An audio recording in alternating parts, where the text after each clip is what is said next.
Welcome, folks. We've got an exciting program today. You don't want to miss any of it. First off, we'll talk about what the president has done, taking executive action. President Trump has made an end run around Congress to get economic relief to Americans. Exactly what did he do? Was it legal? And will it work? George Thomas says more. Democrats claim the president's executive orders are ineffective and illegal, but the White House warns Speaker Pelosi and company risk angering the voters if they stand in the way. The big sticking point? A reduction in the federal boost to unemployment benefits to $300 each week, with an additional $100 coming from states. It's 1/3 less than the $600 unemployment boost they had been receiving. Democrats saying it doesn't do enough to relieve the economic pain being felt by millions. It doesn't do anything, and as the American people look at these executive orders, they'll see they don't come close to doing the job. House Speaker Nancy Pelosi questioning whether states can afford to contribute to each worker's check. What the president put forth was a complicated formula which said that the states should put up 25% of the money. The states don't have the money to do that. They have expenses from the coronavirus. They have lost revenue from shelter in place. The president's orders also call for measures to stop evictions, extend relief for student loan borrowers, and deferring the payroll tax on wages for workers making less than $100,000 a year. He even floated the idea of doing away with them permanently. If I'm victorious on November 3rd, I plan to forgive these taxes and make permanent cuts to the payroll tax. Democrats questioning the legality of the president's executive orders, and even one Republican lawmaker, Senator Ben Sasse of Nebraska, calling Trump's unilateral moves unconstitutional slop. Treasury Secretary Steve Mnuchin pushing back on the objections. If the Democrats want to challenge us in court and hold up unemployment benefits to those hardworking Americans that are out of a job because of COVID, they're going to have a lot of explaining to do. The president issued the orders after the two sides failed to reconcile the Democrats' $3.5 trillion relief plan with the GOP's $1 trillion offering. The four executive orders called for the federal government to spend up to $44 billion to help financially strapped Americans. But given the number of people unemployed so far, those funds will likely only last a few weeks. George Thomas, CBN News. People are hurting, and I tell you, the Democrats just continue to shoot themselves in the foot. I mean, this doesn't play well to the American people, and certainly the violence in the American streets isn't playing well, and the move by a Democrat district attorney to defund, to destroy the National Rifle Association is just one more thing that President Trump can be gloating about. Well, in other news, the U.S. hit a big number in COVID-19 cases. So what's the good news? Ephraim Graham has more on that. Pat, while the overall number of cases is now more than 5 million, the number of new cases is trending downward. In a 14-day period ending Saturday, new cases dropped from 67,000 to just fewer than 54,000. And while the death rate is rising in 19 states, it appears to be stabilizing nationwide. Meanwhile, school districts are backtracking on plans to reopen. This Georgia high school, where students were pictured in a crowded hallway, is now holding remote classes Monday and Tuesday after close to a dozen students and staff tested positive. It was worse than I thought it would be because I thought more kids would be wearing masks, and I thought social distancing would be attempted in the school, but it wasn't. Some 338,000 children have tested positive for the virus, nearly 100,000 of them in the last 2 weeks in July. Pat? Well, it was thought that children perhaps were not susceptible to that disease. Well, they are susceptible, but apparently it doesn't devastate them as much as it does some of the other at-risk population.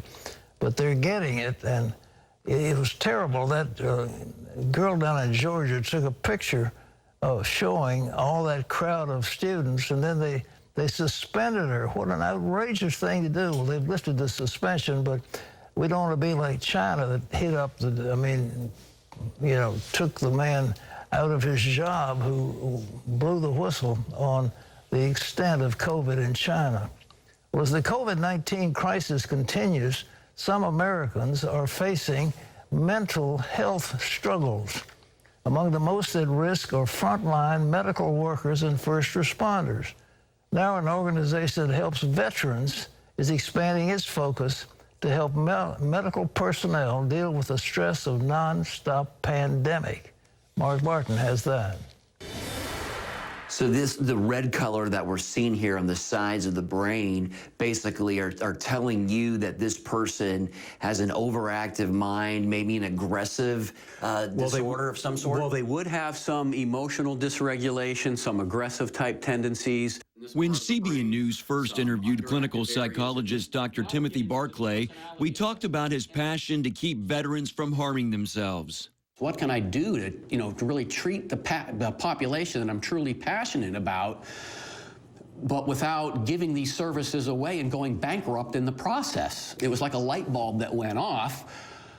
Well, the only way to really do that effectively is through a nonprofit organization and to raise funds and to do what we do here in private practice, but to offer that to veterans. That led to the Collateral Damage Project, which helps vets battling post-traumatic stress, brain injury, and depression. And that's not all. Now, because of the coronavirus pandemic, Collateral Damage Project also is offering free treatment for frontline medical workers and first responders.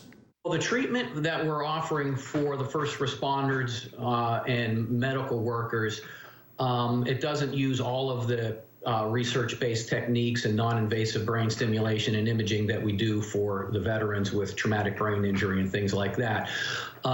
Because mainly with first responders, we're going to be dealing with some stress, anxiety, acute stress, insomnia in the majority of cases. Barclay felt his organization needed to meet a great need.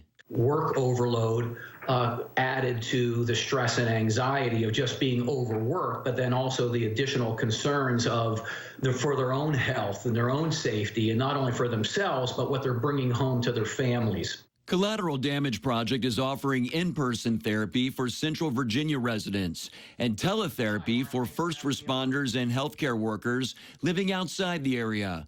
Barclay says each individual gets up to 3 free sessions. So we just wanted to offer some relief to those frontline workers and give them a place to vent, learn some self-care strategies, because they just give and give and give. And sometimes at the neglect of their own personal well-being, which can open the floodgates to depression, anxiety, and insomnia. We just want to give them an avenue to help offset that. An avenue to find peace in stressful times. Mark Martin, CBN News. North Carolina residents were shaken from their beds Sunday morning when a 5.1 magnitude earthquake struck an area near the Virginia border.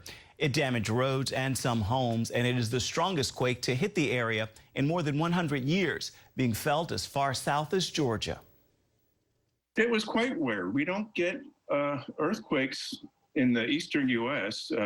We don't get earthquakes of this size more than every decade or so. There was the magnitude 5.8 in central Virginia. It damaged to the Washington Monument in D.C., and that was only in 2011. Several smaller quakes preceded that Sunday morning jolt, and Pat, at least 2 aftershocks followed.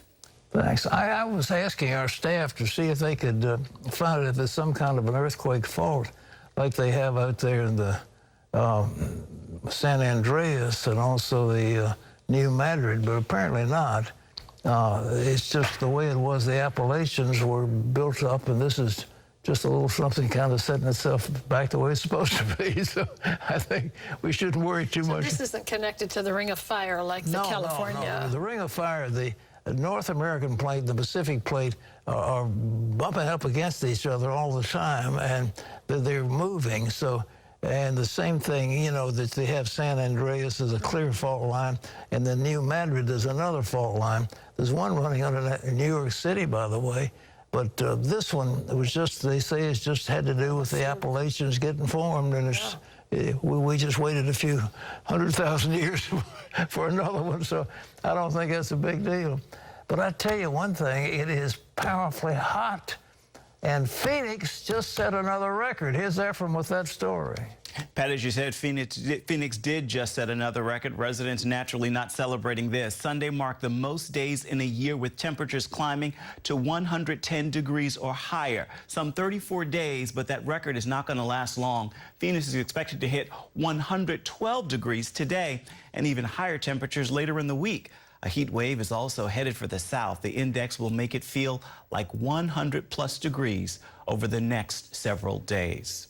I want to turn now to the disaster in Lebanon. Nearly 1 week after more than 200 people lost their lives in a massive explosion, the people of Lebanon are demanding a change in government, and they're calling on the world to help them do it. Here's Chris Mitchell with more from Jerusalem. Since last week's explosion seen around the world, thousands have marched to Beirut's Martyrs Square to blame Lebanon's leaders for the disaster. People are enraged. They are enraged that so many politicians and public officials were aware that more than 2,700 tons of explosive material was just left in the port for years without any safety measures. Many clashing with the police. The battle lines are drawn as angry Lebanese protesters briefly took over some government buildings. Prime Minister Diab plans to call early elections, and several parliament ministers have resigned. We will not accept what happened yesterday unless it is a turning point in Lebanon's history. In a virtual conference Sunday, including the UN and United States, French President Emmanuel Macron told international leaders the future of Lebanon and the region is at stake. Yet sending help is difficult due to Lebanon's government leaders accused of corruption. President Michel Aoun ruled out an international investigation because he said it would delay justice.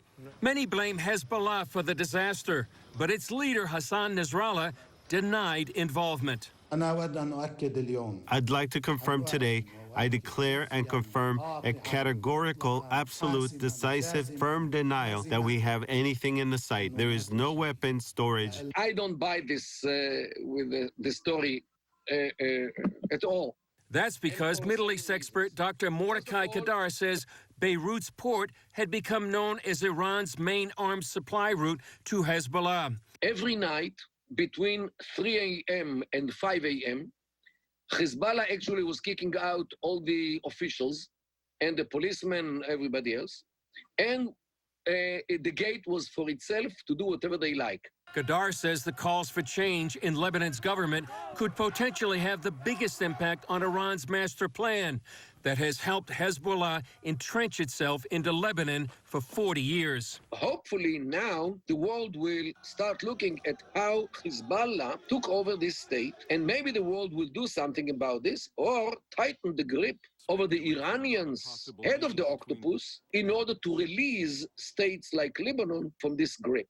One Beirut resident told CBN News they feel it's not so much a political battle, but a spiritual battle over the future of Lebanon. It's why they're asking the worldwide church to pray for their country. Chris Mitchell, CBN News, Jerusalem. Much prayer needed indeed. Pat? You know, ladies and gentlemen, whether you like it or not, along the way, you and I and all of us are faced with choices. We can make a choice to go one way, we can make a choice to go another. And then we have to bear the consequences of those choices. Years and years ago, we were dealing with Lebanon, and the representative of Lebanon to the United Nations was a famous man. He was a great statesman, honored throughout the world. And we entertained him and got to know him and got to know their people. And they had an arrangement in Lebanon that the Christian people had the presidency, the Muslims had the prime ministership, and they shared power, and the country was beautiful. It was Beirut was the Paris of the Middle East. Well, now here's the deal. The PLO came in and started tearing the country apart, so there was civil war. And along the way, the Israelis fought down through Beaufort Castle, went into Lebanon, and they took control of the army. And they were now in control of Lebanon, and they came to the Lebanese Christians and said, here we are, we're your friends, and you can have a free Lebanon if you ally with us. So what did the Christians in Lebanon do? They said,